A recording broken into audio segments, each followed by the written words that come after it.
অবশেষে তোমরা যারা 2024 সালে এইচএসসি পরীক্ষার্থী আছো, তোমাদের যৌক্তিক দাবি মেনে নিয়ে এইচএসসি 2024 সালের পরীক্ষা বাতিল করা হয়েছে, আলহামদুলিল্লাহ। আমি আজকেও একটু আগে একটা ভিডিও আপলোড করেছিলাম, সেখানে বলেছিলাম যে এইচএসসি 2024 সালের পরীক্ষার্থীদের ভবিষ্যৎ আসলে কি হতে যাচ্ছে।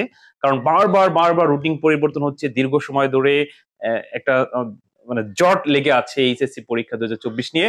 তো সেইখানে শিক্ষার্থীরা আজকে একটা যৌক্তিক দাবি করেছিল যে আমাদের পরীক্ষা যে কটা হয়ে গেছে আলহামদুলিল্লাহ, আমরা অটো পাস চাই না, তবে আমাদের যে পরীক্ষা হয়েছে তার উপরে ভিত্তি করে একটা গড় মার্কের উপরে বাকি পরীক্ষাগুলোর যেন রেজাল্ট দেওয়া হয়, কিন্তু আমরা বাকি পরীক্ষাগুলো দিতে চাচ্ছি না, এই একটা যৌক্তিক দাবি করেছিল। এবং শিক্ষার্থীদের এই যৌক্তিক দাবি মেনে নিয়ে সকল পরীক্ষা, মানে যে পরীক্ষাগুলো হয় নাই সেই সব পরীক্ষা বাতিল করা হয়েছে। এবং পরবর্তীতে জানানো হবে যে কিভাবে তোমাদের এই রেজাল্টটা দেওয়া হবে, অর্থাৎ সাবজেক্ট ম্যাকিং এর যে ব্যাপারটা আছে, মানে গড় নম্বরটা বের করে কিভাবে অ্যাভারেজে রেজাল্ট দিবে, এসএসসি এর সাথে টানবে কিনা, বা টেস্ট পরীক্ষার ফলাফল টানবে কিনা, নাকি শুধু যেই পরীক্ষাটা হয়েছে তার উপর ভিত্তি করে দিবে। তো এই বিষয়ে পরে সিদ্ধান্ত নিবে, পরে জানা যাবে।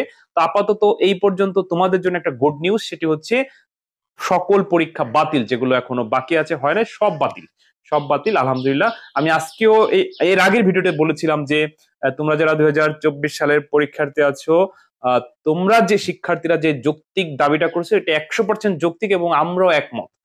এটা বলে আপলোড দিতে না দিতেই আবার এই নিউজটা পেয়ে গেলাম যে সব পরীক্ষা বাতিল। তো শুনে অনেক ভালো লাগছে যে তোমরা দীর্ঘদিন ধরে যে একটা প্রেশার নিতেছিলা, টেনশন, অবশ্যই অবশ্যই সে সবকিছু দূর হয়ে গেল।